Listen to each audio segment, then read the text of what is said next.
Buenos días, estimados estudiantes. Esta es nuestra primera clase, la clase introductoria a las teorías del origen de la vida.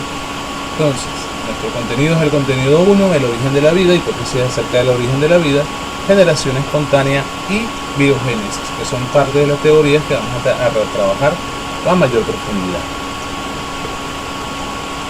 Antes de comenzar, es importante aclarar que estas hipótesis surgen de las explicaciones que les hemos dado a los seres humanos a cómo se desarrollaron la vida, cómo ocurren una cierta cantidad de fenómenos naturales. Estas explicaciones corresponden a un concepto importante que se denomina cosmovisión. ¿Qué es la cosmovisión? ¿Cómo veo yo el cosmos? Sería la definición más acertada. Entonces vamos a trabajar 4 teorías con 4 hipótesis que van a explicar cómo se originaron la vida o cómo se ocurren los fenómenos naturales de evolución. La primera de ellas es la de origen sobrenatural, hipótesis religiosa, que independientemente de la religión que hablemos, un ser divino dio pie a que se diera la vida, lo diseñó, lo construyó.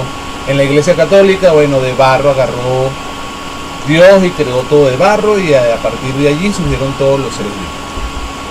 Si hablamos de la hipótesis centroamericana, Dios hizo el intento 5 veces hasta que creó el hombre del maíz. Es, repito, una explicación donde hay un ente divino que explica cómo se creó la vida. La Iglesia Católica, Dios hizo el mundo en 7 días, y el último día hizo el ser humano, y el séptimo descansó. ¿Qué es lo relevante de esto, de esta parte de la hipótesis del origen sobrenatural? Que depende de la fe. Y aquí estamos en biología, es decir, en ciencias, y en ciencias nosotros tenemos que basarnos en hechos comprobables. Aunque estamos en un colegio católico, y ahí cabe la aclaratoria para lo que vamos a hablar más adelante, la Iglesia Católica fue adecuando o aceptando ciertas hipótesis, ya que se presentaron las evidencias para decir, sí, podemos aceptar la evolución, podemos aceptar que ustedes tienen razón, pero todo eso lo diseñó Dios, fue el plan divino. Un poquito como dice la cuestión, pero tenemos que reconocer que, en el caso de la Iglesia Católica, acepta la hipótesis de la evolución. Siguiente teoría, entonces, siguiente hipótesis para el origen de la vida, la de generación espontánea. ¿Qué plantea la generación espontánea? Resumidas cuentas, esta es la introducción de lo que vamos a hablar ahorita. Que la vida, a partir de sustancias inorgánicas, puede aparecer. La siguiente hipótesis es la de la panspermia. ¿Qué plantea la panspermia? La panspermia plantea que la vida ha podido originarse a partir de fuentes extraterrestres. No se imaginan la nave espacial llegando a la Tierra. Estamos hablando de asteroides, meteoritos que llegan a la Tierra y trajeron material orgánico extraterrestre a la Tierra, y a partir de allí, bueno, ese material evolucionó y dio pie a otras formas de vida. La que se centra, o la explicación más aceptada en términos biológicos, es la evolución química y celular. Van de la mano. Reacciones químicas aleatorias dieron pie a protoorganismos, y esos protoorganismos dieron pie a células. Vamos a centrar entonces, ahora sí, en una explicación un poquito más en profundidad. Hipótesis sobrenatural, lo podemos ver en la imagen, es una explicación religiosa que le damos los seres humanos a todo lo que hay en la Tierra. Ese Dios, ya aclaré, puede ser cualquiera. Puede ser lo que desarrollaron unos niños de bachillerato en Estados Unidos. Mira, Dios es un monstruo de espagueti a la Boloña. Ah, bueno, sí, válido. Ustedes creen en eso, fin. Aquí es cuestión de respetar la creencia de cada quien. Porque cada quien busca su explicación. Un australiano les va a decir que la vida la creó una serpiente, un cocodrilo. Que eso tenga una evidencia es otra cosa. Pasamos entonces a la generación espontánea. Les había dicho, generación espontánea, materia inanimada, da pie a microorganismos, a organismos superiores. El hecho de que esta teoría se vea actualmente relegada o rechazada se debe a que ya tiene dos versiones, que ya vamos a mencionar. Entonces, siempre en esta teoría vamos a ver las dos versiones. La primera versión va a ser una versión idealista del mundo. En esa versión idealista o vitalista, todos los seres vivos pasaron por un impulso vital, es decir, un ente divino que le dio un soplo de vida. Y de ahí se formaron los organismos que existen. Esta teoría plantea a su vez que no hay cambio, que simplemente si Dios o ese organismo lo crearon, así permaneció. Y una versión materialista. Es importante que les acabo de decir que la mayoría de las hipótesis de generación espontánea están rechazadas, lo cual no quiere decir que esté mal. La hipótesis de generación espontánea tuvieron sus defensores que aplicaron el método científico, y esos defensores que aplicaron el método científico dieron una explicación a la vida que estuvo basada en hechos, en pruebas de dicha teoría, y esas pruebas sustentaron esa teoría por mucho tiempo. Actualmente, ya con otros conocimientos, podemos decir que no. ¿Por qué? Porque la ciencia cambia. Nosotros podemos encontrar una explicación diferente dependiendo de lo que estemos estudiando. Antes de la llegada de Cristóbal Colón se pensaba que la Tierra era redonda. Cristóbal Colón llegó, vio otro sitio, vio otra forma. Ah, la Tierra no es redonda. O sea, la ciencia evoluciona.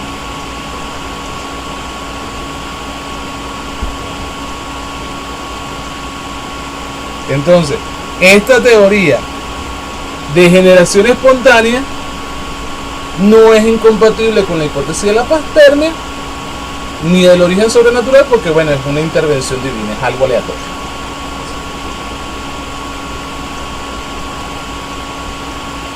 Referencias que apoyaron en algún momento la generación espontánea. Tenemos a Platón y a Aristóteles.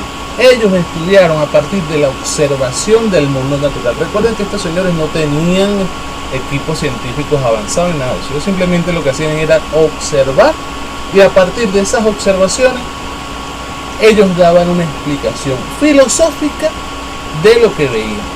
Dentro de esa explicación filosófica ellos decían que había un principio activo, que ese principio activo era el sol, y ese sol impulsaba la creación de la carne y a su vez la descomposición de los materiales.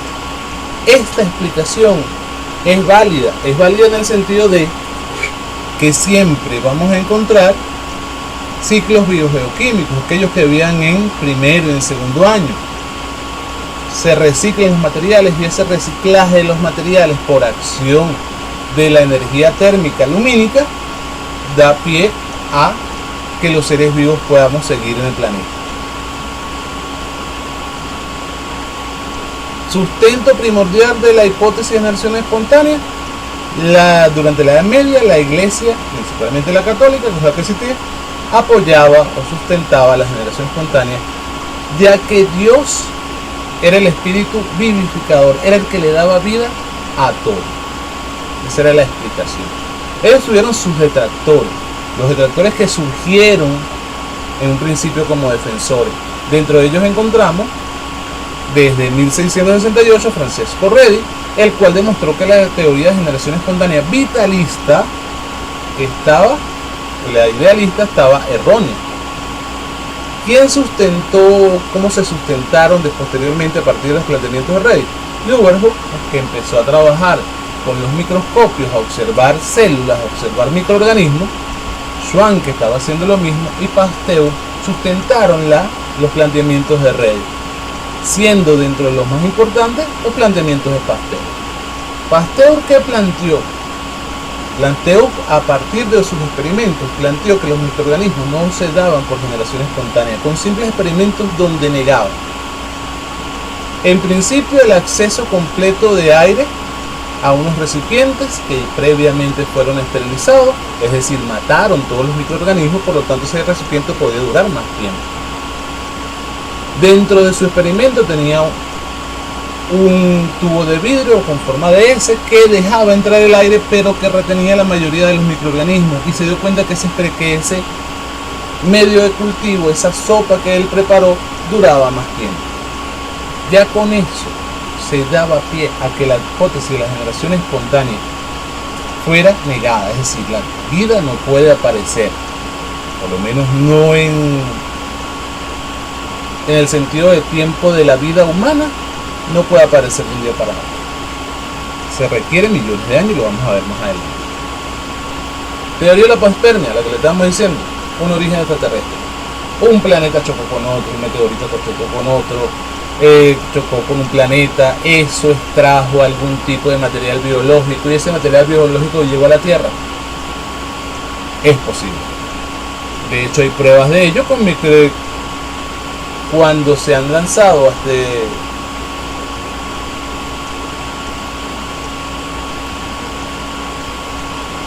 cuando se han lanzado los satélites o se han hecho estudios en ambientes extremos en el espacio, se han dado cuenta que hay bacterias, que hay microorganismos que pueden sobrevivir al extremo del espacio, donde hay temperaturas o muy altas o muy bajas, además del vacío.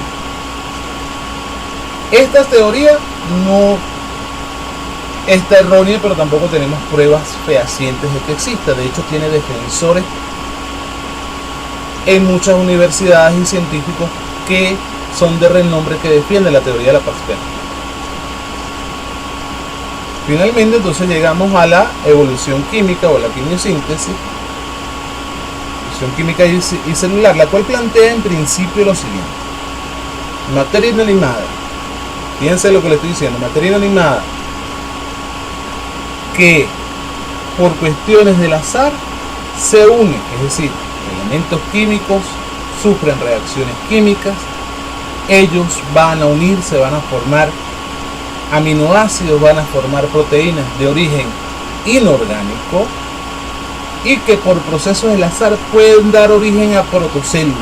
Esas protocélulas, con lo largo del tiempo, con el pasar del tiempo y por eso el azar desarrollado ARN o ADN, que son las partículas que pueden ser heredables de un individuo, de una célula a otra, pueden generar células.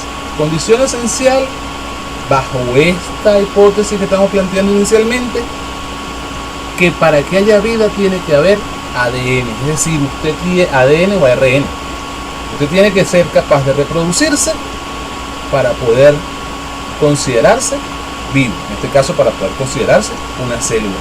Esas células, esas primeras células que surgieron,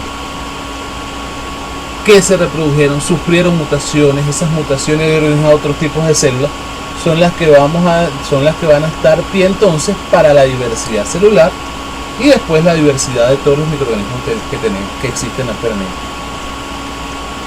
Tenemos entonces varios puntos allí. Primer punto, para resumir e ir cerrando. Primer punto, entonces vemos que es evolución química, una serie de condiciones en un caldo primitivo, un océano primitivo que estaba rodeado que estaba expuesto a descargas constantes de electricidad, que era extremadamente caliente, básicamente formaba una sopa. Esa sopa dio pie a que se dieran reacciones químicas específicas que formaron aminoácidos. Prueba de ello: tenemos las fosetas oceánicas que están a kilómetros sobre la superficie del agua, debajo de la superficie del agua, ahí encontramos microorganismos que no es que prueben la generación espontánea, sino que prueban que se puede dar la vida sin estar la presencia de un autótrofo allí presente, es decir, de alguna planta, sea bacteria, alga, que sea capaz de generar fotosíntesis. Luego, este punto nos lleva al punto 2, la evolución prebiótica, es decir, esos microorganismos, esos protoorganismos, esos aminoácidos que se formaron, se unieron por alguna cuestión del azar y dieron pie a una protocélula. Esa protocélula nos lleva al punto 3. Y el punto 3 es que se ocurra la aparición de una célula que va a evolucionar. Y al evolucionar puede dar pie a otro tipo de células, que es lo que nos está diciendo el surgimiento de la variedad celular y de la diversidad biológica posterior. Con eso cerramos la clase de hoy. Les recuerdo que deben leer todo el tema 1, leer todo el tema 2. Los libros que vamos a utilizar o que se les va a facilitar son, en principio, el Dosansky, tiene toda la información con mayor profundidad, y luego vamos a utilizar Biología de Solomon. De recomendación, lean primero el de Biología de Solomon, las explicaciones son más sencillas, y después se meten un poquito en profundidad con el Dosansky. Que tengan un excelente día.